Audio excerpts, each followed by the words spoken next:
The morning sun hadn't yet risen when Elena Vasquez slipped through the staff entrance of Westmore Concert Hall.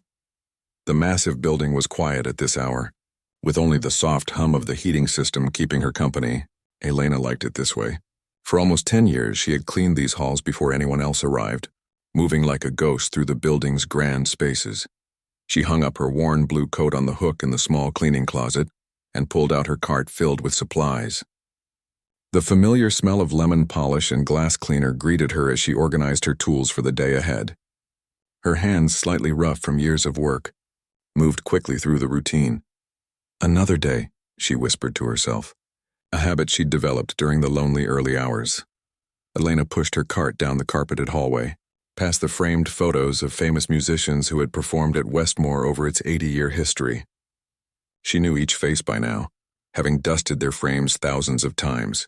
Sometimes she would make up stories about them in her head, where they came from, what their lives were like when they weren't on stage, whether they were happy. The concert hall itself was her favorite part of the building, and the last on her morning route. Elena always saved it for the end, treating it almost like a reward for finishing the bathrooms and offices. She pushed open the heavy double doors and felt the familiar rush of awe as she entered the cavernous space. Even after all these years, the sight still took her breath away. 500 velvet seats faced the polished wooden stage where a single spotlight illuminated the centerpiece of the hall, an enormous black Steinway grand piano. In the hushed emptiness, it seemed to Elena like some magnificent sleeping beast. Elena began her work methodically, starting with the back row and working her way forward. She picked up forgotten programs, wiped down armrests, and vacuumed between seats. Her movements were practiced and efficient, but today her eyes kept drifting to the piano on stage. That piano had been played by some of the greatest musicians in the world. Just last month, she had stayed late after her shift and hidden in the shadows at the back of the hall to hear a famous Japanese pianist whose hands moved so fast they blurred. The music had brought tears to her eyes, though she couldn't have explained why if anyone had asked. "I wonder what it feels like," she murmured to herself, looking at the instrument as she emptied a small trash bin. To make something so beautiful, Elena had never learned to play any instrument. Growing up in a small town outside Guadalajara, her family couldn't afford such luxuries. Her father worked in construction, her mother cleaned houses, and from an early age, Elena understood that music was something other people made, people with different lives than hers. When she finished cleaning the seating area, Elena gathered her courage to climb the small set of stairs at the side of the stage. This was her favorite part of the job, and her secret guilty pleasure. Though she was only supposed to dust the stage floor and piano exterior, she always allowed herself a moment to simply stand beside the magnificent instrument. The morning light was beginning to stream through the high windows of the concert hall, casting golden rectangles across the stage. Elena ran her cleaning cloth gently over the piano's glossy surface, careful not to leave any fingerprints. The piano was kept perfectly tuned at all times, ready for rehearsals or performances that might happen with little notice. Elena glanced around the empty hall, then back at the piano. A familiar longing tugged at her heart. In 10 years, she had never once touched the keys, though she'd dreamed about it countless times. It wasn't just against the rules. It felt almost sacrilegious, as if someone like her shouldn't touch something so fine. Still, she couldn't help but wonder. Elena leaned forward slightly, looking at her reflection distorted in the shiny black surface. Her dark hair was pulled back in a practical bun, her uniform a plain gray dress with the concert hall's logo embroidered on the pocket. In the reflection, she looked like exactly what she was, a cleaner who belonged backstage. Not in the spotlight, someday, she whispered, though she wasn't sure what she meant by it. The sound of a door opening somewhere in the back of the hall made Elena jump. She quickly resumed her dusting, moving away from the piano and toward the conductor's stand that also needed cleaning. Thomas, the building manager, poked his head through the doors. "Morning, Elena. You're making good time today." "Good morning, Mr. Thomas," she called back with a smile. "Just finishing up in here. We've got the Russian pianist coming in early today, around 9. The one all the newspapers are talking about." Thomas consulted his clipboard. "Viktor Orlov. Apparently, he's very particular about the piano, so make sure everything is spotless." Elena nodded. "Of course. I'll be done well before then." After Thomas left, Elena worked even more carefully around the piano, making sure not a speck of dust remained on or around it. Victor Orlov, even she had heard of him. He was said to be one of the greatest pianists alive, known for his passionate interpretations of Chopin and Rachmaninoff. As she worked, Elena hummed softly to herself. It was a melody her grandmother used to sing, a folk song about unrequited love. The sound echoed slightly in the empty hall, keeping her company as she finished her work. When the stage was spotless, Elena reluctantly gathered her cleaning supplies and prepared to move on to the dressing rooms.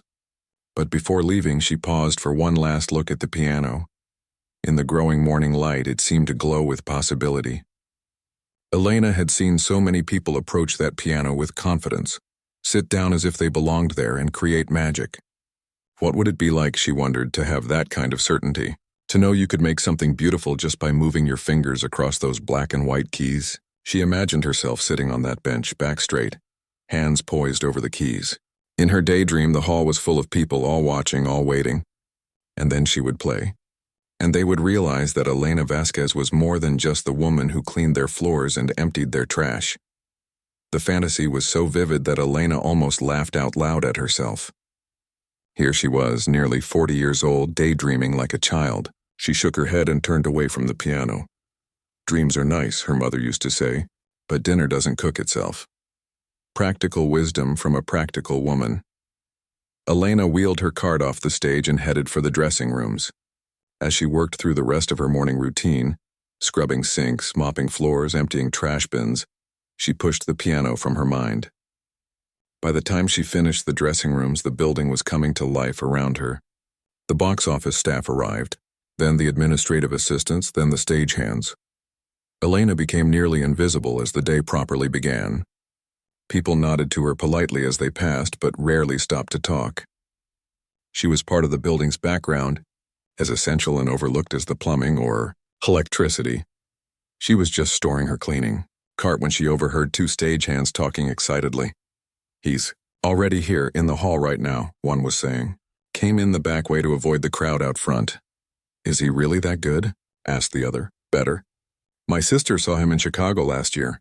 Said people were crying in the audience. Elena hesitated, her hand on the closet door. She had finished her shift and should head home. She had grocery shopping to do, laundry to finish. Her tiny apartment would be hot after being closed up all day. And she should open the windows before the afternoon sun made it worse, but instead, Elena found herself walking quietly back toward the concert hall. She slipped through a side door and stayed in the shadows at the back, where the light didn't reach. On stage, a man sat at her piano. No, not her piano, she corrected herself. The hall's piano. Even from a distance, Elena could see that Victor Orlov was nothing like she had imagined. He wasn't old and severe-looking, but young, maybe in his mid-30s, with dark hair that fell across his forehead as he bent over the keys, and then he began to play. The music started softly, almost tentatively, like a question being asked. Then it grew, becoming more complex, more urgent. Elena didn't know what piece it was, but she felt it in her chest like a second heartbeat. She should leave. Her bus would be coming soon, and if she missed it, she'd have to wait another 30 minutes for the next one. But Elena couldn't make herself move. The music held her there at the back of the dark hall, as surely as if she'd been tied to the spot. As Victor played, his body swayed with the music, sometimes leaning in close to the keys as if telling them a secret, sometimes pulling back with his face turned upward. Elena found herself swaying too, ever so slightly, her eyes closed as the music washed over her. When the piece ended, the silence felt almost painful. Elena opened her eyes to see Victor talking with a woman in a sleek business suit, his manager probably, and several other people who had gathered around the piano. It was time to go. Elena turned to leave but caught her foot on a chair, making a small scraping sound. It wasn't loud, but in the quiet hall it carried. Victor looked up, his eyes finding her in the shadows. "Hello there," he called out. "Did you enjoy the music?" Elena froze, mortified at being caught. "I'm sorry," she said quickly. "I was just leaving." "No need to apologize," Victor said with a smile. "Music is meant to be heard." Elena nodded awkwardly, clutching her purse to her side. "It was very beautiful," she said softly. "Thank you." As she hurried out of the hall and into the bright morning sunshine, Elena felt something shift inside her. The music stayed with her, playing over and over in her mind as she waited for the bus. For the first time in years, she allowed herself to really feel the longing that had been buried deep inside her, to make music, to create beauty, to be seen. Maybe someday, she whispered to herself as the bus pulled up to the curb. But even as she said it, Elena knew that someday might never come. People like her didn't suddenly become pianists. They cleaned floors and went home tired and did it all again the next day. Still, as the bus carried her away from Westmore Concert Hall, something had changed. The music had awakened something in her, a hunger she'd almost forgotten she had, and for the rest of the day her hands moved restlessly, as if searching for piano keys that weren't there. The next morning, Elena arrived at Westmore Concert Hall even earlier than usual. She hadn't slept well, her mind still echoing with the music Victor Orloff had played. Her small apartment, normally a sanctuary after a long day's work, had felt confining last night, as if it couldn't contain the feelings the music had stirred in her. As she went through her cleaning routine, Elena found herself humming fragments of the melody she'd heard yesterday. The tune had lodged itself in her mind, playing over and over like a favorite record with a scratch that made the needle jump back to the same spot. When she reached the concert hall, Elena paused in the doorway. The stage was empty, the piano silent and still under its single spotlight. But now, after hearing Victor play, the instrument seemed different somehow, less like an untouchable museum piece and more like a living, breathing thing, waiting to be awakened. Elena shook her head and pushed her cart into the hall. She had extra work today. Thomas had left a note saying there would be a reception after tonight's concert, so she needed to make sure the adjacent banquet room was spotless too. As she cleaned, Elena found herself moving more slowly than usual, her thoughts drifting. She'd looked up Victor Orloff on the old computer at the public library yesterday evening. The articles she found called him a modern master and the most expressive pianist of his generation. There were photos of him playing in famous venues around the world: Carnegie Hall, the Sydney Opera House, the Berlin Philharmonic, and now he was here in her concert hall. Well, not her concert hall, she reminded herself, but after 10 years it sometimes felt that way. By mid-morning, Elena had finished the main hall and moved on to the banquet room. She was on her knees scrubbing a stubborn stain on the floor when she heard the door open behind her. "Excuse me?" a man's voice said. "I'm looking for the practice room." Elena turned to see Victor Orloff standing in the doorway. He looked different up close, younger than he appeared on stage, with tired eyes and a day's worth of stubble on his jaw. He wore jeans and a simple black sweater, looking more like a college student than a world-famous musician. "Down the hall to the right," Elena said, quickly standing and smoothing her uniform. "Past the green room." Victor nodded his thanks but didn't move. He was looking at her with a curious expression. "You were here yesterday," he said. Watching from the back, heat rushed to Elena's face. "I'm sorry about that. I had just finished cleaning and—" "No apology needed," Victor said with a small wave of his hand. "I meant what I said. Music should be heard." Elena nodded, unsure what to say next. She was painfully aware of her cleaning cart beside her, the rubber gloves on her hands, the worn uniform she wore day after day. "What did you think?" Victor asked suddenly. "About what?" "The Chopin. The piece I was playing yesterday." Elena blinked in surprise. Famous pianists didn't typically ask cleaning ladies for their opinions on classical music. "It was beautiful," she said simply. Then, finding a bit more courage, she added, "It made me feel like something inside me was waking up." As soon as the words left her mouth, Elena regretted them. She sounded foolish, like a child trying to describe colors to a painter. But Victor's face lit up with genuine interest. "That's exactly what Chopin does," he said. "He wakes up the feelings we keep buried." He took a step into the room. "I'm Victor, by the way." "I know," Elena said, then felt embarrassed again. "I mean, everyone knows. You're famous." She pulled off her rubber gloves and held out her hand. "I'm Elena. I clean the hall in the mornings." They shook hands briefly. Victor's fingers were long and elegant against her work-worn ones. "Have you played piano before, Elena?" Victor asked. The question caught her off guard. "Me? No, never," she laughed softly. "Where I grew up, we barely had enough money for food, let alone music lessons." "Where was that?" "A small town outside Guadalajara, in Mexico," she added, though she wasn't sure if he would know where Guadalajara was. "Ah," Victor nodded. I played in Mexico City once. Beautiful country. An awkward silence fell between them. Elena glanced at her watch, aware that she was falling behind schedule. I should get back to work, she said. The reception room needs to be perfect for tonight. Of course, Victor said. I need to practice anyway. Big night tonight, Elena nodded. Good luck, she said. Victor smiled. We don't say good luck in the music world. It's bad luck. He leaned in as if sharing a secret. We say break a leg instead. Break a leg, then, Elena said, returning his smile. As Victor turned to leave, Elena suddenly remembered something. Mr. Orlov, she called after him. He looked back. Victor, please. Victor, she corrected herself. The piece you were playing yesterday. What was it called? Nocturne in E-flat major, he replied. Opus 9, number 2. Elena repeated the name silently to herself, committing it to memory like a precious gift. Victor disappeared down the hallway, and Elena returned to her scrubbing, working faster now to make up for lost time. She couldn't believe she'd just had a conversation with Victor Orlov, that he'd asked for her opinion, that he'd even remembered seeing her yesterday. The encounter left her feeling oddly light, as if she'd shed some invisible weight. The rest of the morning passed in a blur of cleaning supplies and checklist items. By early afternoon, Elena was finishing up the last of her tasks, arranging fresh flowers in the reception area, when she heard music coming from the practice room. The melody was different from yesterday's piece. Faster, more complex, with runs of notes that tumbled over each other like water cascading down rocks.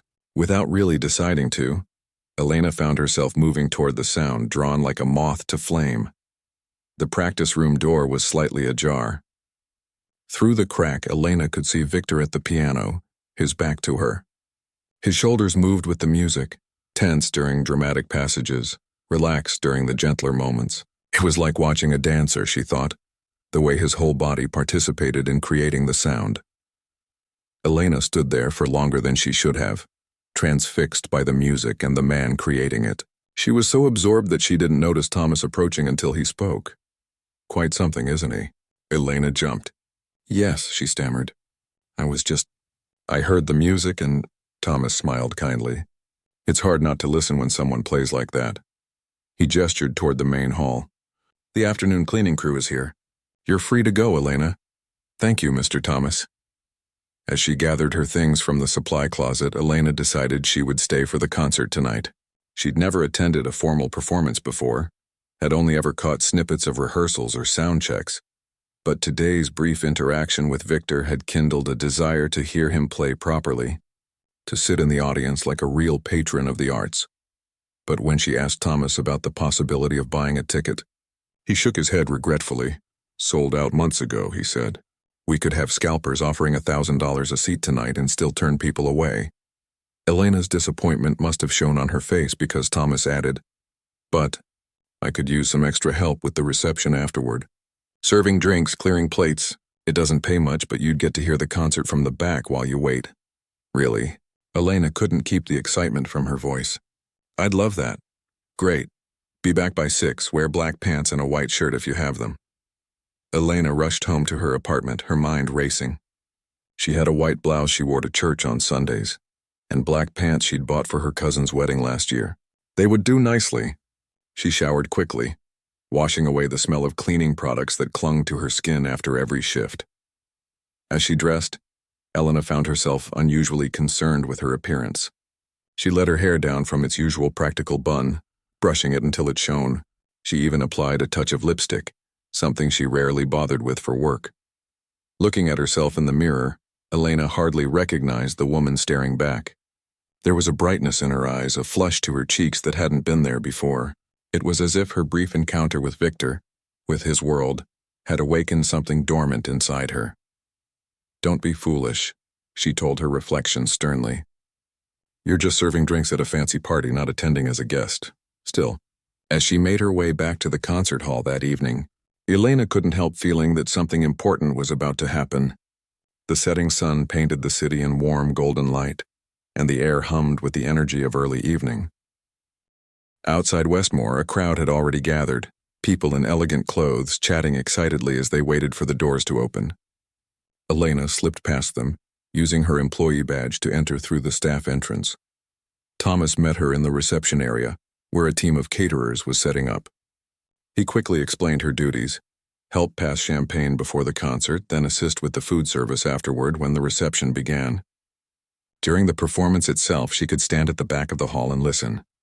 Just make sure you're back here 5 minutes before the concert ends, he instructed. We need to be ready when people come out. Elena nodded, taking the serving tray he handed her. As the hall filled with people, Elena moved through the crowd offering champagne.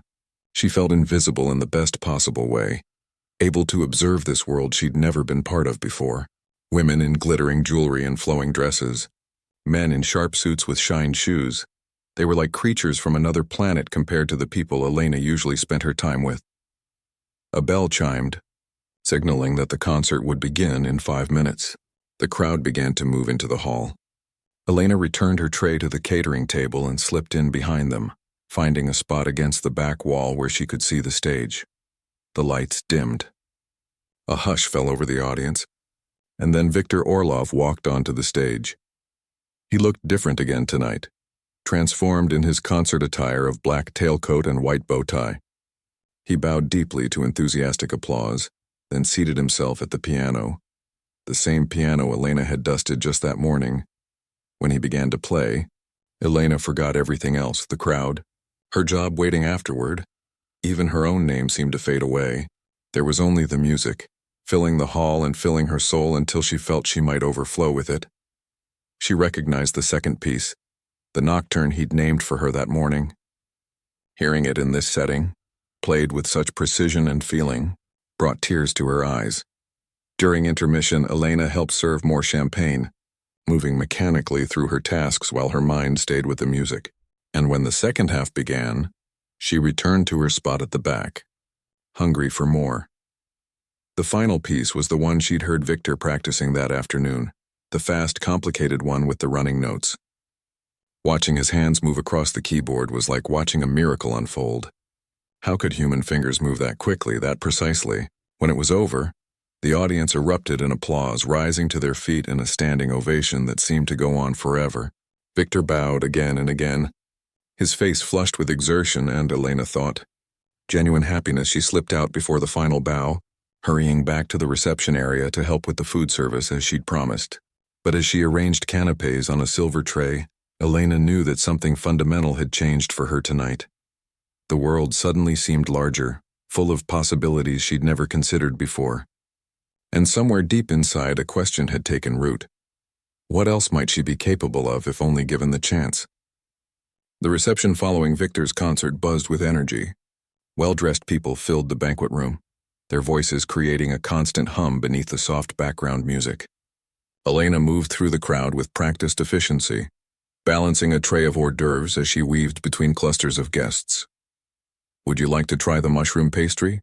She asked, stopping beside an older couple. The woman took one, nodding her thanks without really looking at Elena. This was how it had been all evening. Elena was part of the scenery, necessary but invisible, like the chairs or the lighting fixtures. She didn't mind. After experiencing Viktor's performance, Elena was still floating somewhere between reality and the world his music had created. She moved through her tasks in a pleasant daze, replaying melodies in her head as she served food and cleared empty glasses. There she is, the voice cut through Elena's thoughts. She turned to see Viktor Orlov approaching, a glass of champagne in his hand and a warm smile on his face. He had changed from his formal tailcoat into a more casual black suit, though he still stood out among the crowd like a peacock among pigeons.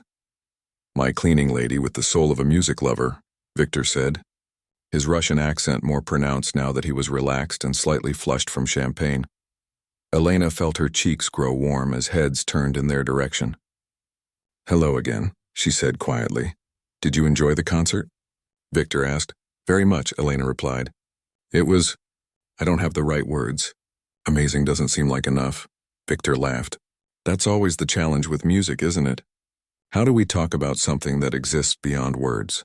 A tall, elegantly dressed woman approached them, slipping her arm through Viktor's. Darling, the director of the symphony wants to speak with you, she said, her eyes flickering briefly over Elena before dismissing her. In a moment, Natalia, Viktor said. He turned back to Elena. This is the director of the hall's cleaning staff, he told the woman. She has excellent taste in music. Natalia raised a perfectly shaped eyebrow. How interesting. Her tone made it clear she found it anything but. The symphony director is waiting, Victor. Yes, yes, Victor sighed. He gave Elena an apologetic smile. Duty calls. But perhaps we'll speak again before I leave tomorrow. As Victor was led away, Elena stood frozen for a moment, aware of curious glances from nearby guests. She quickly resumed her rounds with the tray, but inside she was glowing. Victor Orlov, whose music had moved an entire concert hall to tears tonight, had sought her out to ask her opinion. The rest of the evening passed in a blur. By the time the last guest departed, Elena's feet ached from standing and her arms were tired from carrying trays, but her spirits remained high. You did well tonight, Thomas said as the catering staff packed up. Everyone was impressed with how smoothly things ran. Thank you for letting me help, Elena replied. It was worth it to hear the concert, Thomas nodded. Victor Orlov seems to have taken a liking to you. I saw him talking to you earlier. We met this morning, Elena explained. He was looking for the practice room and we talked for a minute about music. Well, don't get too starstruck, Thomas advised with a kind smile. These artists blow through town like the wind, here one day, gone the next. And they rarely remember the people they meet along the way. Elena knew he was right, but she couldn't help feeling that her brief connections with Victor meant something, not in a romantic way, but as if his music had recognized something in her that she herself hadn't been aware of. I'll see you tomorrow morning, Thomas said, checking his watch. Though you might want to come in a bit later. It's almost midnight now. I'll be here at the usual time, Elena assured him. Good night, Mr. Thomas. As she walked to the bus stop, the cool night air cleared Elena's head. The streets were quieter now, with only the occasional car passing by. Above her, a few stars managed to shine through the city's light pollution, faint but persistent. Elena thought about what Thomas had said about artists like Victor. Here today, gone tomorrow. By this time tomorrow, Victor would be on his way to the next city, the next concert hall, the next audience, and she would be back to her normal routine, dusting the piano he had played, straightening chairs in the hall where he had performed. But something had shifted inside her. The music Victor had played tonight had awakened feelings Elena thought she'd buried years ago.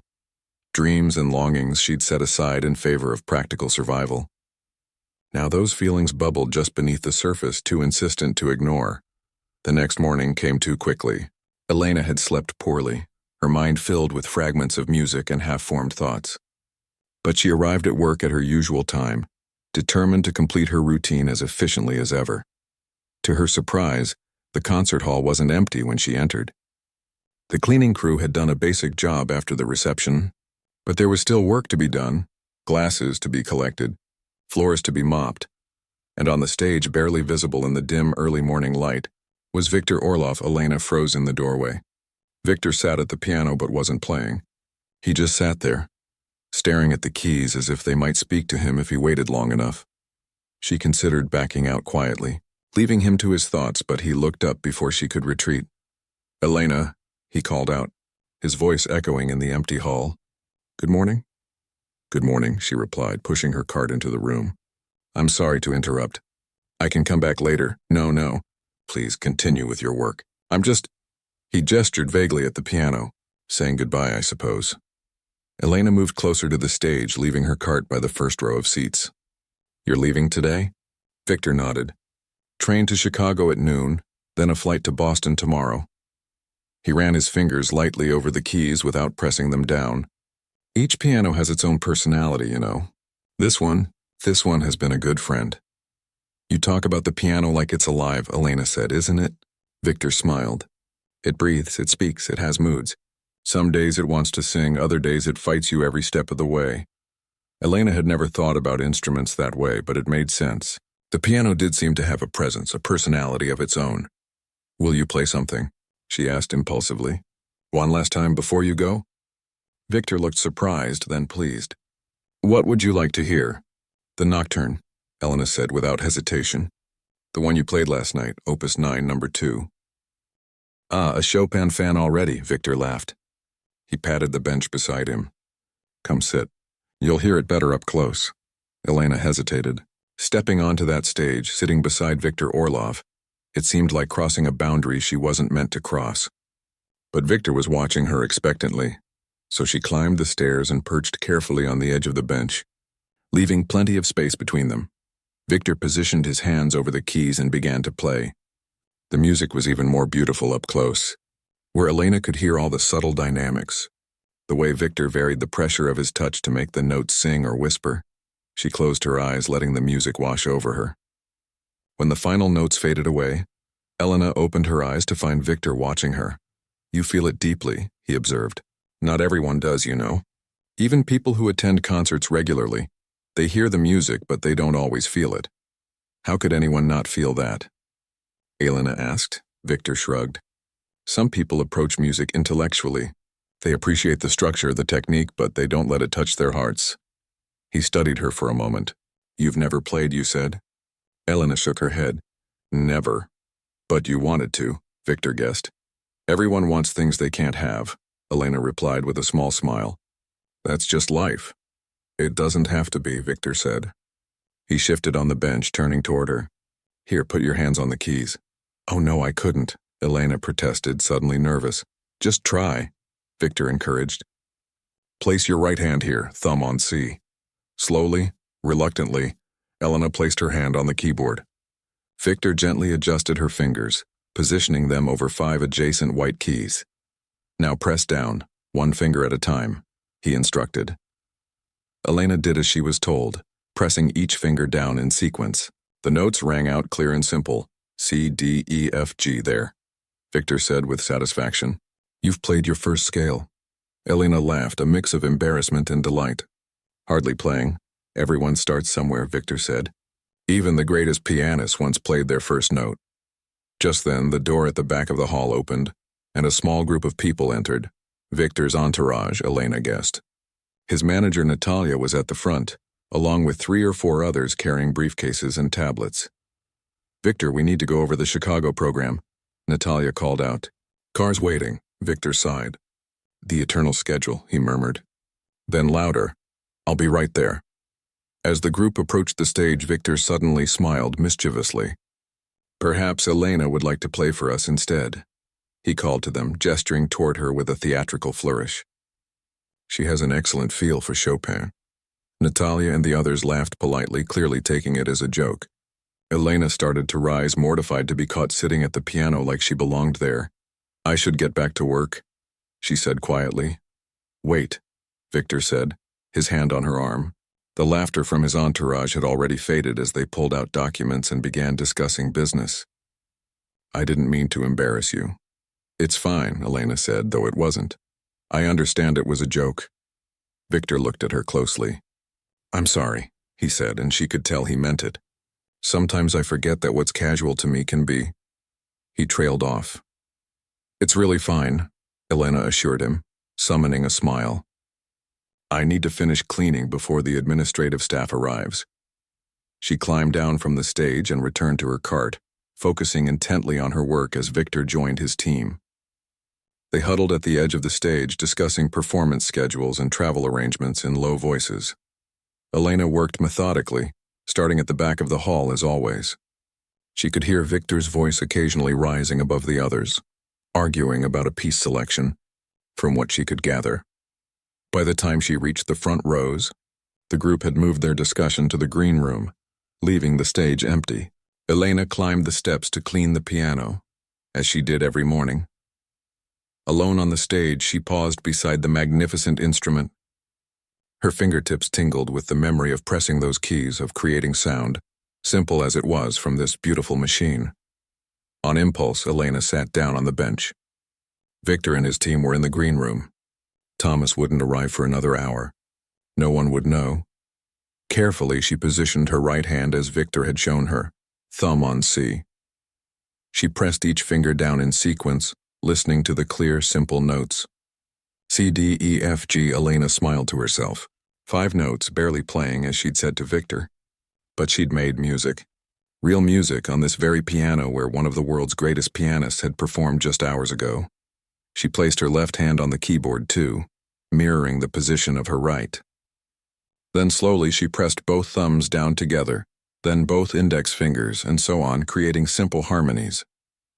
The sound delighted her, these paired notes ringing out together in the empty hall. Elena experimented further, playing the fingers in different sequences, creating little patterns that weren't exactly melodies but weren't random noise either. She was so absorbed in her exploration that she didn't hear the green room door open. She didn't notice Victor and his entourage returning to the stage. It wasn't until she heard Natalia's impatient voice saying, "Shouldn't someone be cleaning the piano, not playing with it?" that Elena realized she was no longer alone. Elena jumped up from the bench, her face burning with embarrassment. "I'm sorry," she stammered. "I was just what?" Natalia asked coldly. "This is a valuable instrument, not a toy." Victor stepped forward. "It's fine, Natalia. I told her she could try it, but the damage was done." Elena felt humiliated, caught doing something she had no right to do. "I'll finish cleaning now," she said, reaching for her cloth. As she wiped down the piano, avoiding everyone's eyes, Elena could hear Victor and Natalia arguing quietly. "You shouldn't encourage the staff to take liberties," Natalia was saying. "It sets a bad precedent." "For God's sake, she was just curious about the piano," Victor replied, irritation clear in his voice. "We need to go," another member of the entourage interrupted. "The car is waiting and we're already behind schedule." Victor nodded reluctantly. He turned to Elena, who was still focused intently on her cleaning. "I have to leave," he said. "Have a safe journey," Elena replied without looking up. Victor hesitated, then spoke quietly so only she could hear. "Don't give up on music," he said. "It's never too late to begin." Before Elena could respond, he was gone, swept away by his entourage toward the next city, the next concert, the next piano. Elena finished cleaning the stage in silence, her emotions a tangled mess, embarrassment at being caught, anger at Natalia's condescending tone, and beneath it all the strange, persistent feeling that somehow, in some way, everything had just changed. 3 months passed since Victor Orlov's performance at Westmore Concert Hall. Summer gave way to fall, and the trees lining the streets dropped their golden leaves onto rain-slicked sidewalks.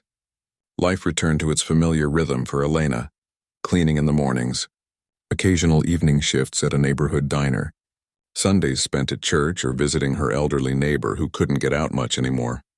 But something had changed within her. Victor's parting words, "Don't give up on music.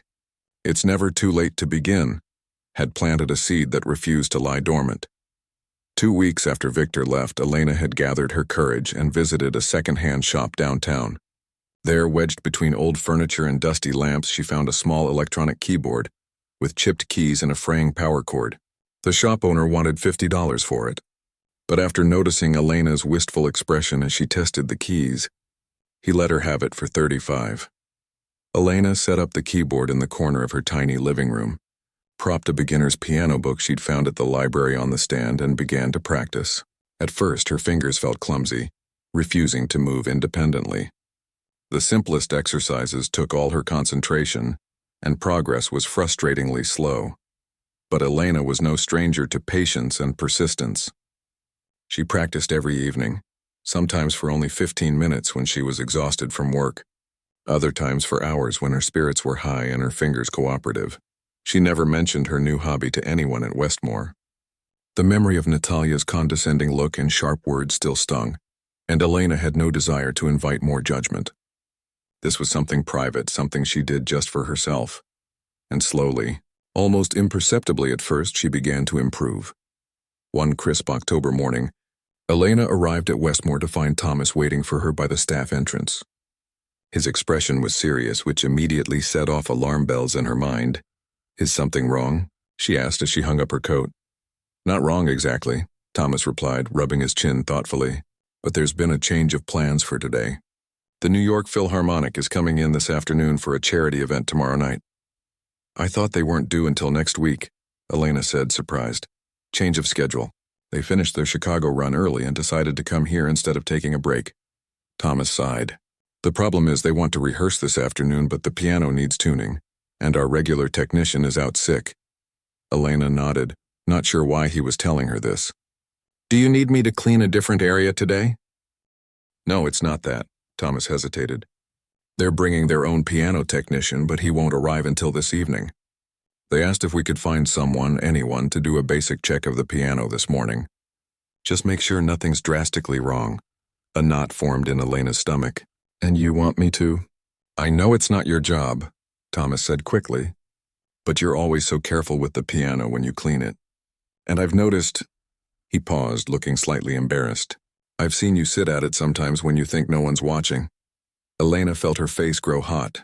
All these months she thought no one had noticed her occasional moments at the piano, the rare times when she'd indulge herself with a few minutes of practice on the real thing instead of her second-hand keyboard. Don't know anything about tuning pianos, she said. They're not asking for a professional job, just someone to check that it's not completely out of tune. Press a few keys, listen for anything obviously wrong. Thomas looked at her pleadingly. I wouldn't ask, but they're quite insistent, and everyone else I've called is unavailable. Elena took a deep breath. Okay, she said finally. I can try. Relief washed over Thomas's face. Thank you. They'll be here at 10. Just do your best, that's all anyone can ask. Elena spent the morning cleaning as usual, but her mind was elsewhere. What had she agreed to? She knew nothing about piano maintenance. What if she made things worse? What if the musicians arrived and found the instrument unplayable because of her? By 9:30, Elena had finished her routine duties and stood nervously beside the grand piano on stage. She ran her cleaning cloth over it one last time, making sure it gleamed under the lights. Then with a deep breath she sat down and lifted the fallboard, revealing the keys beneath. They looked back at her, familiar yet intimidating. Elena had never played this piano with the knowledge that others would be evaluating her work afterward.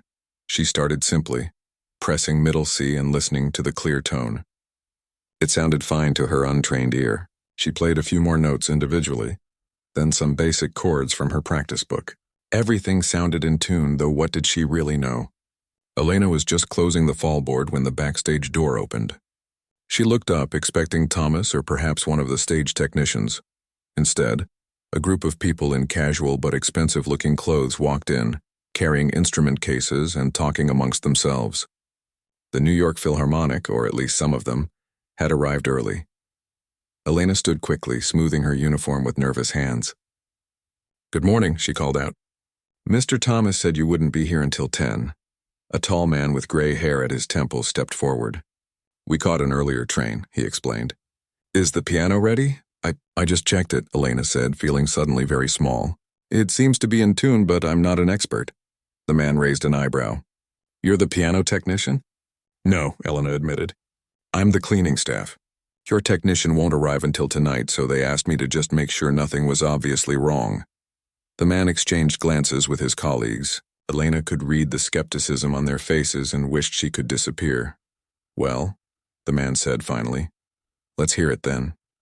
Elena blinked in confusion. Pardon me? Play something, he clarified, gesturing to the piano. So we can hear if it's in tune. Elena's heart sank. I'm not really... She took a deep breath. I'm just learning. I don't know any pieces yet. Just play what you can. A woman with a violin case suggested, her tone gentler. We need to hear the different registers, that's all. Elena looked around at the group of professional musicians watching her expectantly. This was so far outside her comfort zone that she could barely breathe. But she thought of Victor's words again. Don't give up on music. And slowly sat back down on the bench. With trembling fingers, Elena began to play the simple exercises she'd been practicing at home. Basic 5-finger patterns, major scales in C, G, and F, the ones she'd mastered so far. A simple chord progression from her beginner's book. She kept her eyes fixed on the keys, too nervous to look at her audience. When she finished the last chord progression, silence fell over the hall. The middle register sounds fine, the gray-haired man said after a moment. But can you play something in the upper octaves? Elena nodded, shifting her hands up the keyboard. She repeated her exercises in the higher range, then did the same for the bass notes when asked. It'll do for rehearsal, the man concluded. The action's a bit stiff in the lower register, but nothing serious. Elena stood, relief washing over her. Your technician can fix it properly tonight, she said. The musicians began unpacking their instruments and arranging chairs on stage. Elena took this as her cue to leave, but as she turned to go, the woman with the violin stopped her. How long have you been playing? She asked. About 3 months. Elena admitted. The woman looked surprised. Just 3 months? And you've learned all those scales already? Elena nodded, confused by the question. Is that unusual? Most adult beginners take much longer, the woman said. You have good hand position and a nice even touch. She tilted her head curiously. Who's your teacher? I don't have one, Elena replied. I'm teaching myself with library books and, well, I watch videos online when I can use the computers there. The violinist seemed even more surprised at this. Self-taught? That's impressive. You must practice a lot. Whenever I can, Elena said with a small smile. It's not always easy after working all day, but she shrugged. I love it. The woman nodded thoughtfully, then rejoined her colleagues. Elena slipped off the stage, collecting her cleaning cart from where she'd left it in the wings. As she was about to exit through the backstage door, she heard the first notes of the orchestra beginning to warm up. She paused, listening to the beautiful chaos of different instruments playing different fragments, gradually coming together like pieces of a puzzle. Elena closed her eyes for a moment, letting the sounds wash over her. Then, with a sigh, she pushed through the door and returned to her regular duties. Over the next few weeks, Elena's practice sessions became more focused. The brief interaction with the orchestra members had shown her that perhaps she had some natural ability worth developing. She saved a little money each week, hoping to eventually afford proper lessons. The second-hand keyboard, limited though it was, became her constant companion.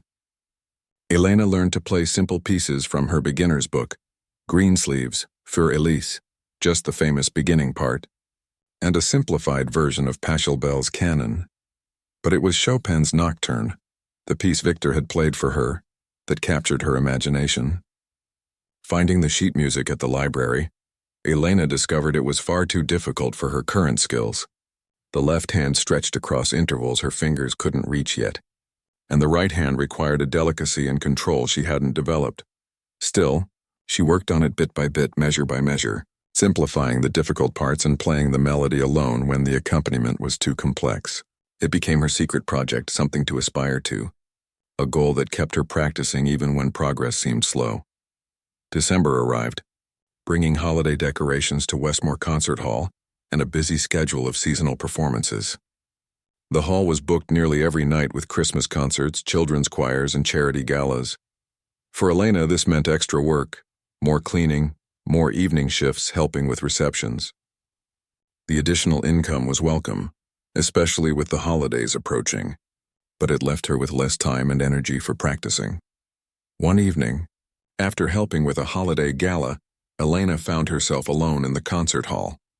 The guests had departed, the catering staff had packed up, and even Thomas had gone home, trusting Elena to lock up when she finished. The grand piano stood on stage, illuminated by a single spotlight that was always left on overnight. Elena gazed at it longingly. It had been almost 2 weeks since she'd had a chance to play on a real piano. Her keyboard at home was a poor substitute, with its lightweight plastic keys and tinny sound. Just for a few minutes, she whispered to herself.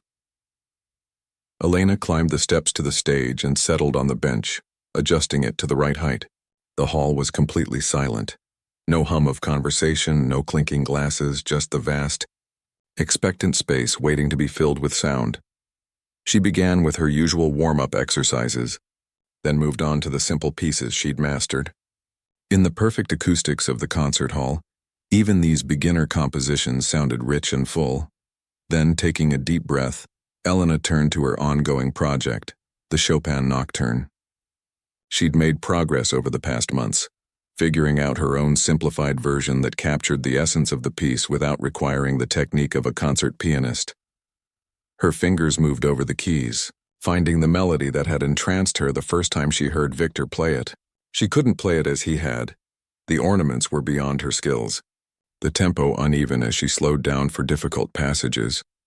But the soul of the music was there, the gentle rise and fall of the phrases, the haunting minor sections giving way to moments of major key brightness. Elena was so absorbed in the music that she didn't hear the backstage door open. She didn't notice the small group of people who entered quietly and stood in the shadows listening. It wasn't until she reached the final chord and let it fade away that she became aware she was not alone. Applause erupted from the darkness, causing Elena to jump in shock. She stood quickly, peering into the dimly lit hall. "Who's there?" she called, her heart racing. A figure stepped forward into the light. "That was beautiful, Elena," said a familiar voice with a Russian accent. "You've been practicing," Elena stared in disbelief. "Victor?" Elena stood frozen at the piano, her hands trembling slightly as Victor Orlov stepped further into the light. He looked much the same as he had 3 months ago, perhaps a bit more tired around the eyes. His hair slightly longer, but his smile was just as warm. "I don't understand," Elena said, finding her voice at last. "What are you doing here?" "Christmas charity concert tomorrow night," Victor explained. "Last-minute addition to the tour." He gestured behind him, and Elena noticed several other people standing in the shadows. His entourage, she assumed, though she couldn't make out their faces clearly. "We just arrived and came to check the hall." Elena was acutely aware of her cleaning uniform, of her hair pulled back in its practical bun, of the sheet music for beginners open on the piano. "I'm sorry," she said automatically. "I shouldn't be playing. I was just finishing up and—" "Elena," Victor interrupted gently. "That was Chopin's Nocturne you were playing." She nodded, embarrassed. "A very simple version. I've been trying to learn it, but it's still too difficult for me." Victor climbed the steps to the stage, approaching the piano with an expression of wonder on his face. "You've been playing for what, 3 months? How did you know that?" "Because you weren't playing at all when I was here last." Victor shook his head in amazement. 3 months and you're already attempting Chopin. That's remarkable." From the shadows, a familiar voice spoke. "Victor, we should check into the hotel. It's late and you have interviews in the morning. Natalia." Elena recognized her voice immediately and felt her face grow warm with the memory of their last interaction. "In a moment," Victor called back. He turned to Elena again. "You've taught yourself." Elena nodded. "I bought a keyboard from a second-hand shop. It's not very good, but it's all I could afford. And no teacher? Just books from the library. And videos when I can use the computers there." Victor was silent for a moment, studying her with an intensity that made Elena uncomfortable. Then he seemed to make a decision. "Play it again," he said. "The Nocturne?" "Oh no," Elena protested. "It's terrible. Nothing like how you play it." "That doesn't matter," Victor insisted. "Please, I'd like to hear it again. From the beginning." Elena glanced nervously toward the shadowy figures at the back of the stage, then at Victor's encouraging face. Slowly, she sat back down at the piano. "I skipped some of the hard parts," she admitted, "and I play it much slower than it should be." "Play it however you can," Victor said, pulling up a chair to sit beside the piano. "Music isn't about perfection, it's about expression." Taking a deep breath, Elena placed her hands on the keys. She tried to forget about her audience, about the inadequacies of her playing, about the fact that the composer of this particular rendition was sitting just a few feet away. Instead, she focused on the music itself, the gentle, flowing melody that had captivated her from the first moment she'd heard it. Her fingers found the keys and she began to play. This time, knowing Victor was listening critically, Elena was more nervous. She missed a few notes, simplified a particularly difficult run, and occasionally hesitated between phrases. But she kept going, determined to finish the piece. When the final notes faded away, she looked up anxiously at Victor. To her surprise, his eyes were shining with what looked like unshed tears. "You've never had a lesson," he said softly. It wasn't a question. Elena shook her head. "Your interpretation is different from how it's traditionally played," Victor said thoughtfully. "Slower in some places, with different emphases. But there's something pure about it, something honest." From the back of the stage, Natalia stepped into the light, followed by 3 other members of Victor's team. "Victor, we really should go," she said firmly. But Victor wasn't listening. He was looking at Elena with an expression she couldn't quite decipher, something between excitement and curiosity. "How did you learn this piece specifically?" he asked. "Did you find a recording?" "I had the sheet music," Elena explained. "But I also remembered how you played it, that morning before you left. I've had the sound of it in my head ever since." Victor smiled, clearly pleased. "You have a good ear." He turned to Natalia. "Don't you think so?" Natalia looked uncomfortable. "I suppose," she admitted reluctantly, "for someone with no training." Another member of the entourage stepped forward, a balding man with round glasses who hadn't been part of the group 3 months ago. "She has natural talent," he observed. "Unusual in an adult beginner." This is Professor Levine, Victor explained to Elena. He teaches at the conservatory in New York.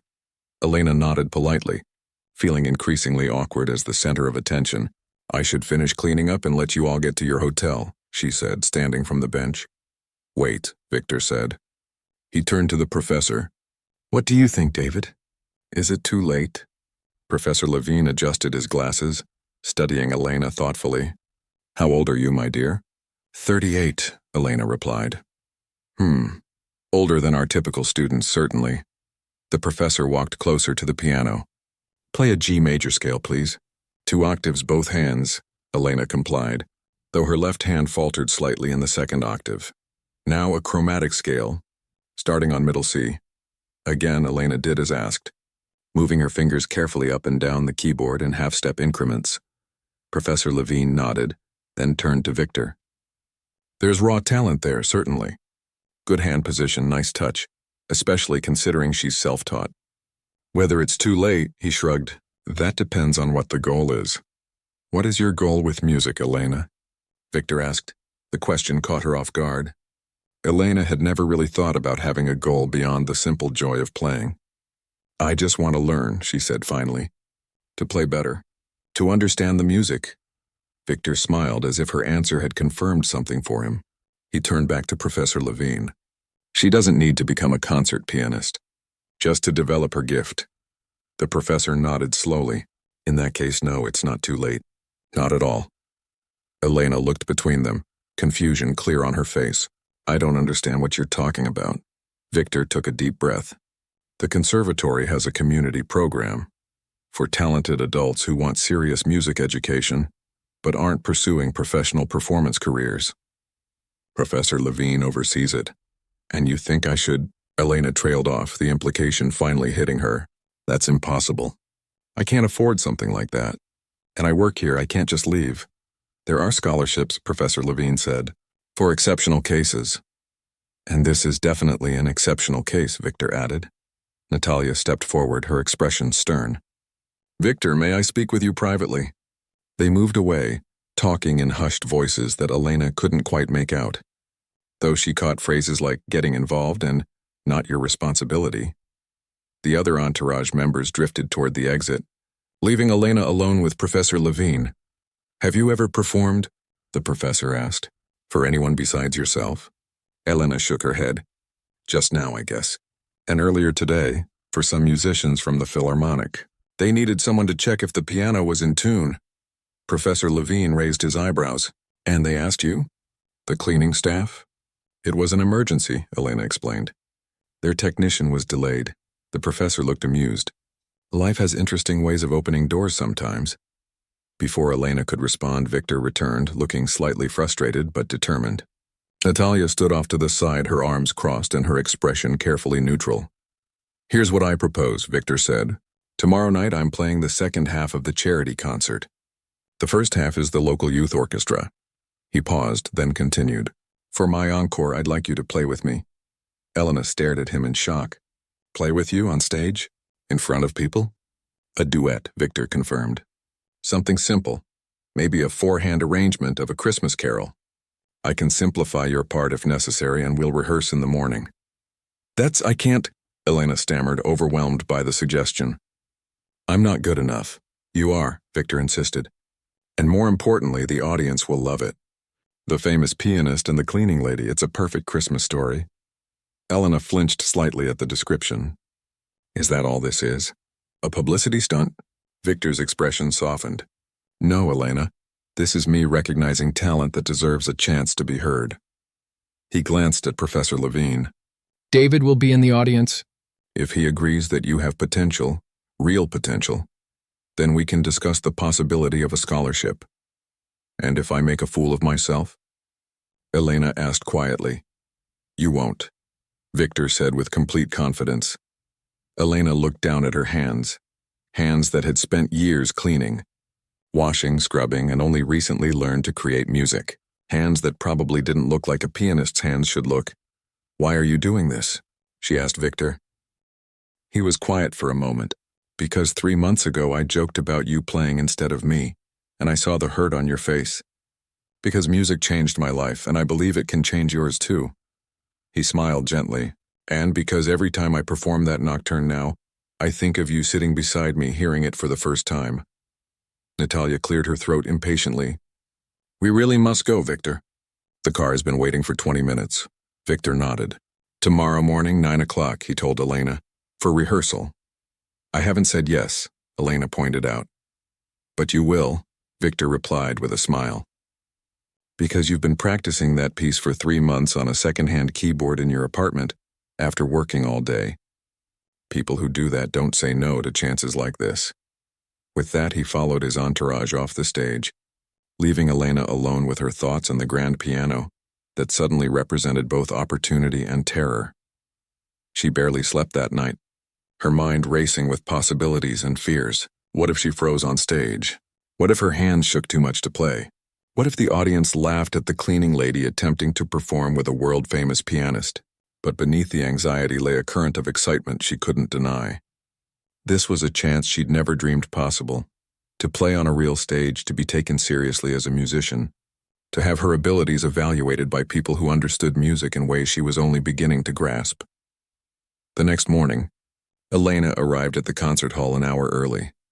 She'd already completed her cleaning duties before sunrise, working with a speed and efficiency born of nervousness and anticipation. Victor arrived precisely at 9, alone, except for Professor Levine. He carried a folder of sheet music under his arm and greeted Elena with a warm smile. Did you sleep? He asked, noting the shadows under her eyes. Not much, Elena admitted. That's normal before a performance. Victor placed the sheet music on the piano. I thought we could play Silent Night. Simple, beautiful, and everyone knows it. I've arranged it for 4 hands with the melody in your part. They spent the next 2 hours practicing. Victor was a patient teacher, guiding Elena through the arrangement with a gentleness that helped calm her nerves. When she made mistakes, he simply nodded and said, again, without judgment or frustration. Professor Levine sat in the audience, occasionally offering suggestions or making notes on a small pad. By 11 o'clock, Elena could play her part reasonably well, and the duet was starting to sound like music rather than just notes. That's enough for now, Victor decided. You should rest before tonight, and I have interviews to do. He closed the sheet music and handed Elena her part. Practice if you want, but not too much. Save some energy for tonight. The rest of the day passed in a blur. Elena went home briefly to shower and change, then returned to help prepare the hall for the evening's performance. Thomas was surprised to find her arranging flowers in the lobby. Elena, it's your day off, he reminded her. I know, she said, but I wanted to be here. She hadn't told anyone about her planned performance with Victor, partly because she still couldn't quite believe it herself. By evening, the concert hall was filled to capacity. The charity event had attracted the city's elite, dressed in their finest for the occasion. Elena watched from backstage as the youth orchestra performed the first half of the program, her stomach nodding with each passing minute. Victor found her during intermission, now dressed in his formal concert attire. Nervous? He asked. Elena nodded, unable to speak. Good, Victor said. Nervous means you care. He studied her for a moment. You're not dressed for a performance. Elena looked down at her simple black dress, the nicest thing she owned, but certainly not stage-worthy. I didn't have anything else, she explained. Victor frowned, then beckoned to a young woman who was organizing sheet music nearby. After a quick, whispered conversation, the woman led Elena to a dressing room. We can fix your hair and makeup, she offered. And I think I have a wrap that would make your dress look more formal. 20 minutes later, Elena hardly recognized herself. Her hair had been styled in loose waves, subtle makeup enhanced her features, and a sparkling silver wrap added an elegant touch to her simple dress. When she returned backstage, Victor nodded approvingly. Now you look like a pianist, he said. I don't feel like one, Elena admitted. You will, Victor promised. Music has a way of taking over once you start playing. The second half of the concert began. Elena watched from the wings as Victor performed, mesmerizing the audience with his virtuosity. He played Rachmaninoff's Liszt and eventually Chopin, including the nocturne that had started Elena's journey 3 months ago. Finally, after his planned program and 2 regular encores, Victor addressed the audience. For my final piece tonight, I'd like to share something special with you, he said. A few months ago, I performed in this very hall and jokingly asked the cleaning lady to play instead of me. The audience chuckled. What I didn't know then was that Elena had never touched a piano in her life, but something about music called to her. Elena's heart pounded as Victor continued to tell her story, how she had taught herself to play, practicing on a second-hand keyboard after long days of work. Tonight, I'd like to invite Elena to join me for a special Christmas duet, Victor concluded. He turned toward the wings and extended his hand. Elena? On shaking legs, Elena walked onto the stage. The bright lights momentarily blinded her, and the sea of faces watching expectantly made her dizzy. But Victor's steady hand on her arm guided her to the piano bench. They sat side by side, Victor on the left for the bass part, Elena on the right for the melody. He gave her an encouraging nod, then counted softly. 1, 2, 3. Elena's fingers found the keys, and the simple, beloved melody of Silent Night filled the concert hall. At first, her playing was tentative, her fingers stiff with nerves. But as they continued, something shifted. The music began to flow more naturally, and Elena felt her body relax into the familiar movement of the piece they'd rehearsed. Victor followed her tempo perfectly, his part supporting and enhancing hers without ever overwhelming it. When they reached the final verse, he nodded again, and Elena added the small embellishments they'd practiced, her fingers moving more confidently now. The final notes hung in the air for a moment before the audience erupted in applause. Victor stood, taking Elena's hand and pulling her up beside him. Together they bowed to the crowd, which had risen to its feet in a standing ovation. Through tears of joy and disbelief, Elena saw Professor Levine in the front row, nodding with satisfaction. Beside him, even Natalia was applauding, a look of surprised respect on her face. As they left the stage, Victor squeezed Elena's hand. That, he said, was just the beginning. 1 year later, Elena still cleaned the concert hall 3 mornings a week. But her afternoons and 2 evenings a week were now dedicated to piano lessons at the conservatory's community program, where a full scholarship covered her tuition. Her teacher often remarked on her unusual learning style, how she seemed to absorb music differently than younger students, with a depth of feeling that came from life experience rather than technical training.